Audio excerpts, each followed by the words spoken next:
siguiente ponente tenemos al joven Víctor Alonso Lazo. Es estudiante del quinto año de la Facultad de Derecho de la Universidad de las Peruanas y estudiante del tercer año de la Escuela de Ciencias Políticas en la Universidad Antonio Ruiz de Montoya. Ganador del concurso Cuestionario Fiscalía 2017, organizado por el Ministerio Público, Fiscalía de la Nación del Perú, obtuvo el segundo puesto nacional en ponencias estudiantiles pregrados en el Precongreso Nacional de Derecho Penal y Criminología, Preconada de Huancayo 2017. Estuvo de becario en la Escuela Iberoamericana de Derecho, Palestra, en el curso Metodología de la Argumentación Jurídica 2017.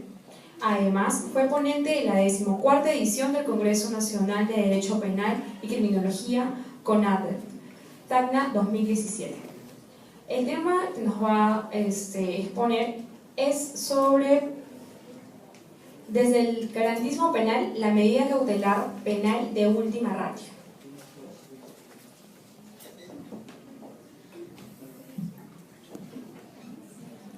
Buenas noches. El tema que atañe en este auditorio es la medida personal cautelar de última ratio, conocida como prisión preventiva o prisión provisional. Es necesario aclarar que para hablar de prisión preventiva hay que hablar necesariamente de presunción de inocencia, ¿no? O estado de inocencia, como lo llaman algunos doctrinarios contemporáneos.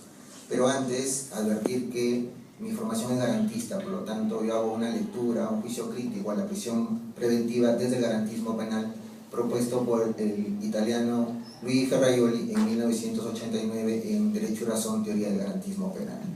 Entendiéndose que dicho autor es uno de los mejores analistas, uno de los mejores tratadistas sobre la escuela clásica penal, el iluminismo jurídico, atendiendo que Ferraioli se adhiere al derecho penal liberal, es una filosofía militante, ¿no? El garantismo. Él es acólito o pupilo de Norberto Bobbio, y Norberto Bobbio, para graficar más o menos lo que pretende en esta exposición y que está definitivamente en contracorriente de los vientos actuales del derecho penal del enemigo, del derecho penal de la enemistad, del populismo punitivo, populismo penal, Bobbio decía, ¿no? Haciendo el prólogo a Derecho y Razón, decía: el garantismo penal es y será siempre una lucha de las minorías. Atendiendo a ello, voy a primero desarrollar los principios de la medida de la prisión preventiva, después desarrollaré cómo tensiona, ¿no?, con el derecho penal mínimo y la presunción de inocencia y la medida cautelar, desarrollaré la lógica cautelar, la naturaleza cautelar, para después entrar ya a Latinoamérica y al Perú con preceptos, conceptos y qué se está haciendo en la praxis judicial contemporánea. La prisión preventiva reviste de ciertos principios que necesariamente tienen que ser leídos desde la esfera civil, porque en la esfera civil también hay medidas cautelares. En el artículo 612 del Código Adjetivo Civil tenemos las características de las medidas cautelares. Entonces, lo que quiero decir es que para también ser penalista, también necesariamente hay que recorrer los textos del procesal civil. Ahí nos señala en ese artículo las tres características: variabilidad, provisionalidad y subsidiariedad.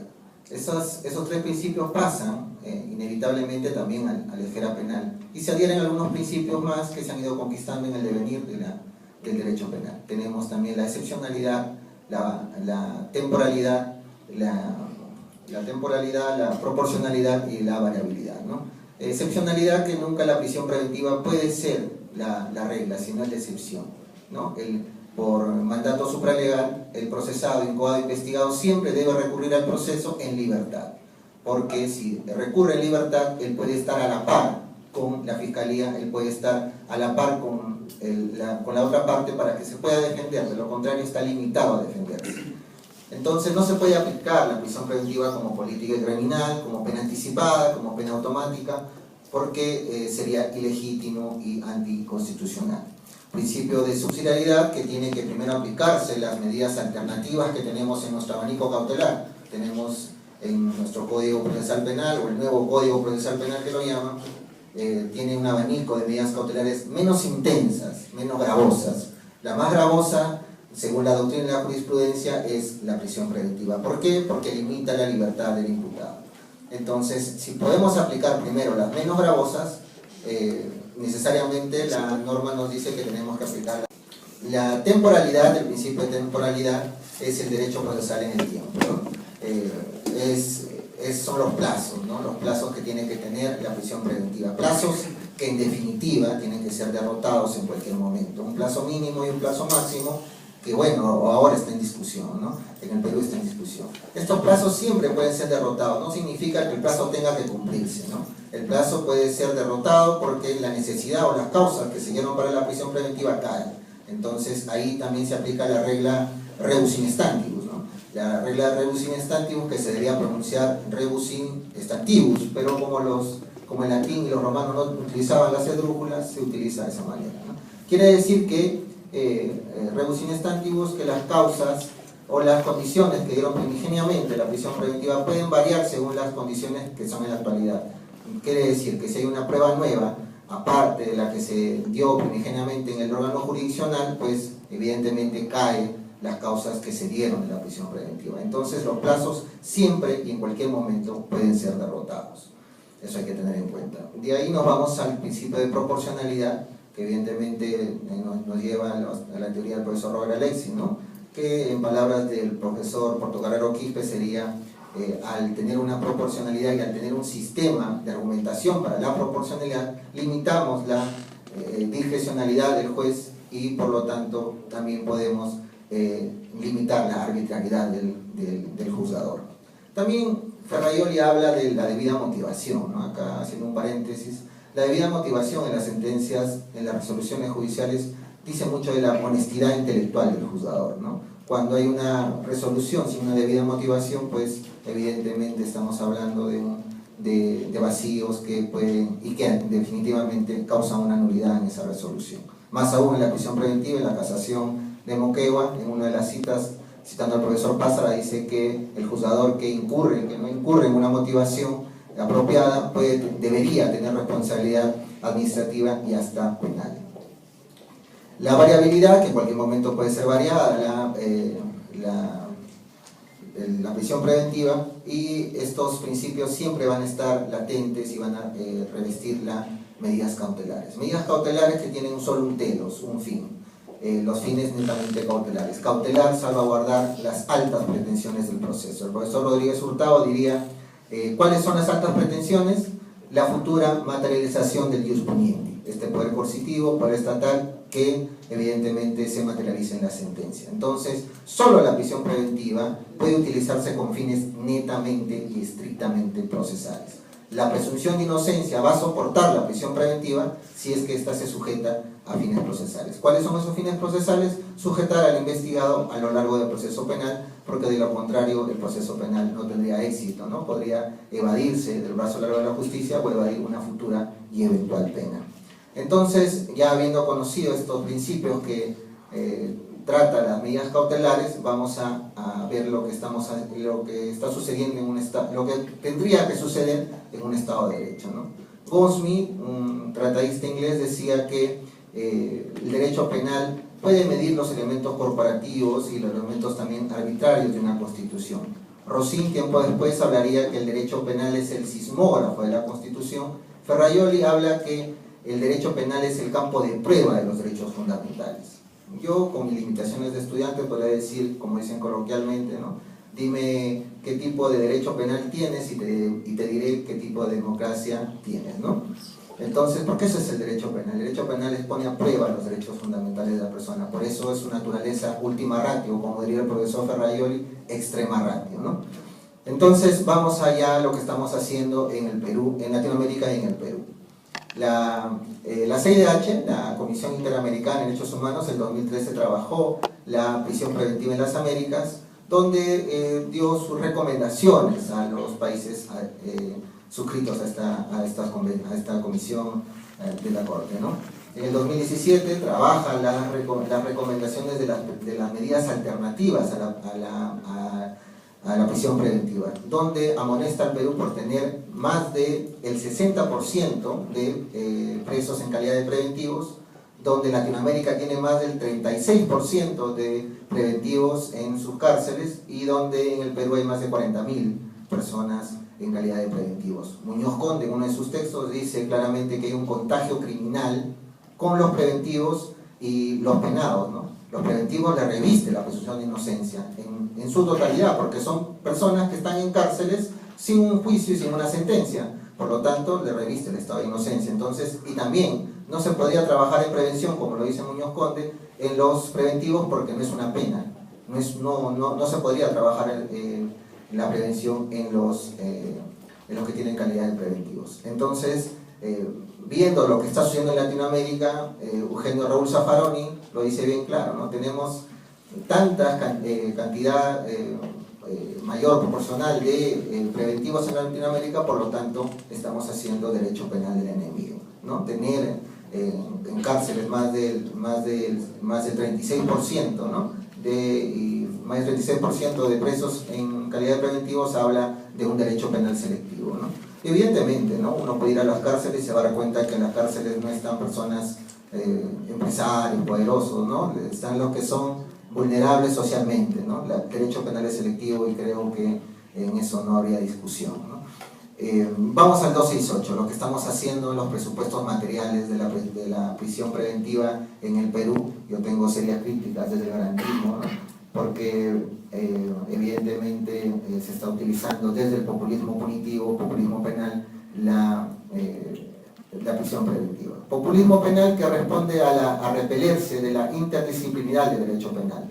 Se adhiere al poder del Estado, al poder del vulgo, ¿no? Al poder de las masas, al querer de las masas, ¿no? Es la portada del diario, la portada de la prensa amarilla que presiona a los jueces para que se pueda ejercer la vindicta pública, ¿no? La venganza pública. Zaffaroni no habla de un populismo penal lo habla Ferrajoli, Zaffaroni habla de una demagogia vindicativa. Entonces, es muy cierto esto, ¿no? Uno no puede tener una mirada ajena al populismo penal, porque evidentemente en los casos mediáticos uno puede ver que evidentemente están politizados algunos temas, ¿no? No tiene tanta relevancia una prisión preventiva para Juan Pérez que una prisión preventiva para un ex o alto funcionario de servidor público del Estado.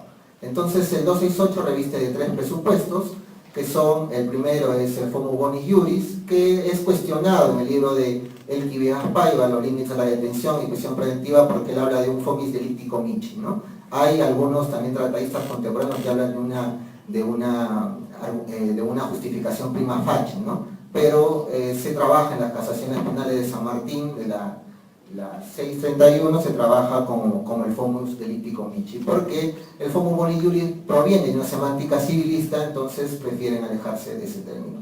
El fomus delicti comici es una alta probabilidad, no exige certeza la prisión preventiva, porque la prisión preventiva no busca la verdad, busca el aseguramiento procesal por un peligro potencial, que lo voy a trabajar en el tercer presupuesto. El segundo presupuesto es la prognosis de la pena o la pena probable, ¿no? Que tiene que ser mayor a 4 años. Aquí el libro de Javier Vera Sánchez, en las variaciones a la presunción de inocencia, lo trabaja muy bien, ¿no? No hay lógica, no hay racionalidad cuando se argumenta que a mayor gravedad de la pena, el incoado, investigado, el procesado puede fugarse. No porque le den 6 años de prisión o le den 34, va a variar que él se pueda fugar, ¿no? Ferrajoli trabaja en cierto modo la abolición de la prisión preventiva, no va hasta el final, pero él dice que el sujeto teme a la prisión preventiva y no al proceso penal, porque en la prisión preventiva pasan estas arbitrariedades. El tercer presupuesto es el película Mora, ¿no? Tan discutible y debatible en estos tiempos, ¿no? Que se divide en 2 peligrosismos, el peligrosismo de fuga y el peligrosismo procesal, o obstaculización a la verdad o a los medios probatorios. Aquí habría que hacer una severa crítica, ¿no? Tenemos a España que nos da un buen ejemplo, ¿no? Los plazos no pueden ser homogéneos para estos dos peligrosismos, ¿no? No puede haber un plazo determinado para un peligro de fuga o como para un peligro de obstaculización a los medios probatorios. Si tengo un peligro potencial de fuga, pues daré un plazo mayor, pero si tengo un peligro de obstaculización a la verdad, atestigo a medios probatorios, pues practico prueba anticipada, el código lo permite. Si tengo a una persona que me puede alterar una prueba, pues practico prueba anticipada, ¿no? Si tengo una persona que me puede adulterar a un testigo, ¿no? Coaccionarlo, amedrentarlo para que no vaya al juicio, pues practico el testigo anticipado y no lo tengo al procesado 9, 18 o 36 meses según lo que requiera la pretensión cautelar del fiscal. Entonces, hay estos problemas en la administración de justicia. Otro problema que existe también en las salas penales nacionales, en las apelaciones, ¿no? La Sala Penal Nacional ha dado un precedente que no se puede valorar medios probatorios nuevos, ¿no? Que solo se puede resolver o se puede revisar lo que se ha discutido en el juzgado. Yo me pregunto, ¿qué es lo que pasaría si hay un elemento de prueba nueva que inevitablemente dé un valor para la libertad del procesado? No se podría practicar. Hay que volver al juzgador, al órgano jurisdiccional primigenio y pedir una variación de prisión preventiva, mientras tanto que se quede 3, 4, 6, 7, 8 meses según la carga procesal que recurra, ¿no? Entonces ahí hay una serie de discusión que evidentemente hay que trabajar en ello, ¿no? Entonces, para culminar, para finalizar, entiendo que existen estas vertientes, ¿no? Del populismo penal, populismo punitivo, despotismo judicial, y también estamos frente a un derecho penal inquisitorial, un derecho penal de la enemistad, un derecho penal del enemigo, que evidentemente contra el enemigo todo vale, ¿no? Conseguir la verdad a toda costa. Desde el populismo penal hay unos matices que tensionan bien, ¿no? Ahí entre ellos. Entonces entiendo yo que cualquier discusión que se haga por fuera de los principios que revisten las medidas cautelares sería pues desnaturalizar las medidas cautelares, la prisión preventiva, ¿no? Sería desnaturalizarla. Esto sería pues, en las palabras del maestro de ilustración, del iluminismo jurídico, el Marqués de Beccaria, sería pues abuso y no justicia, hecho más no derecho. Muchísimas gracias.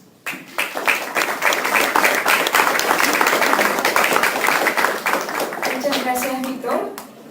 Ahora, ahí tenemos a los compañeros que les van a pasar algunas hojitas si tuvieran que formular algunas preguntas para los ponentes. Y a continuación